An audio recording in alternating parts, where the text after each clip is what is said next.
नमस्कार, मैं Satyendra Kumar Sharma, typing instructor, TCAB NI EPVD Dehradun से Hindi braille shorthand dictation class में आपका स्वागत करता हूं। तो शुरू करते हैं। हिंदी डिक्टेशन गति 80 शब्द प्रति मिनट। भारत में उच्च शिक्षा का निजीकरण। शिक्षा मानव जीवन का प्रमुख अंग है। शिक्षा के फलस्वरूप ही हम पशुता की निम्न कोटि से ऊपर उठकर मानवता का पाठ पढ़ते हैं।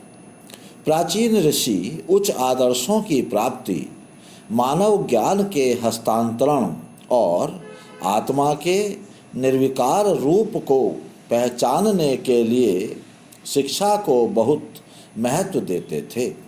उस समय शिक्षा राजाश्रय मात्र पर नहीं टिकी थी और गुरु को सर्वोपरि माना जाता था।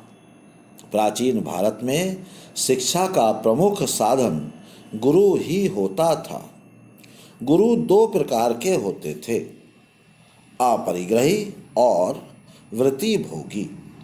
अपरिग्रही वे कहलाते थे जिनके पास रहकर विद्यार्थी शिक्षा भी पाते थे और गुरु के परिवार तथा अपने आवश्यक व्यय के लिए नगरों से भिक्षा मांग कर लाते थे।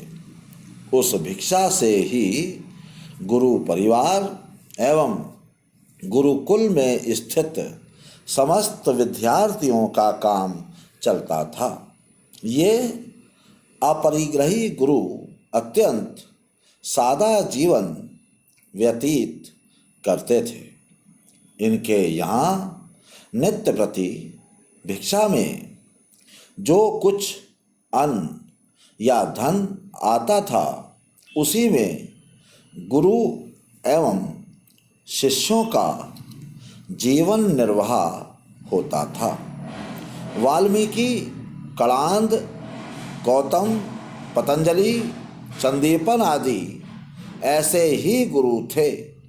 दूसरे प्रकार के गुरु जो वृत्ति भोगी कहलाते थे वे राजाओं की ओर से एक विशिष्ट वृत्ति पर गुरुकुल का संचालन करते थे।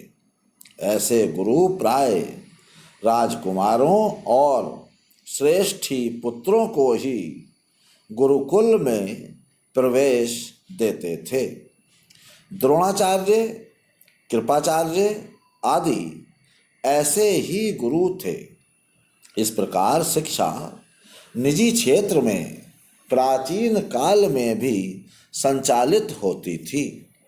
उच्च शिक्षा के क्षेत्र में तक्षशिला और नालंदा विश्वविद्यालय गुरुकुल की पद्धति पर आधारित थे। इनका संचालन राज सहायता पर निर्भर नहीं था। इस प्रकार शिक्षा के निजीकरण की अवधारणा बिल्कुल नई नहीं है। यह निजी स्वामित्व की बहुस्तरीय मात्रात्मकता को प्रदर्शित करती है। स्वतंत्रता प्राप्ति तक विश्वविद्यालयों की संख्या बहुत कम थी। फिर भी बनारस हिंदू विश्वविद्यालय की स्थापना पंडित मदन मोहन मालवीय के प्रयास से तथा अलीगढ़ मुस्लिम विश्वविद्यालय की स्थापना सर सैयद अहमद खां के प्रयास से हुई थी। स्वतंत्रता प्राप्ति के पश्चात भी अधिकांश महाविद्यालयों का शुभारंभ निजी प्रयासों से हुआ और विद्यालय भवनों का स्वामित्व अधिकांश मामलों में सरकार के पास नहीं है। इन विद्यालयों के संचालन के लिए बनी प्रबंध समितियों पर भी सरकार का नियंत्रण एक नियामक के रूप में ही है। वस्तुतः शिक्षकों के वेतनमानों में आए भारी बदलाव के कारण और शिक्षण शुल्क में तदनुसार वृद्धि ना होने के कारण इन शिक्षा संस्थानों की निर्भरता सरकार पर बढ़ गई और 80% से अधिक प्रतिष्ठान व्यय सरकारी अनुदान से पूरा होने लगा। तो आज के लिए बस इतना ही। धन्यवाद।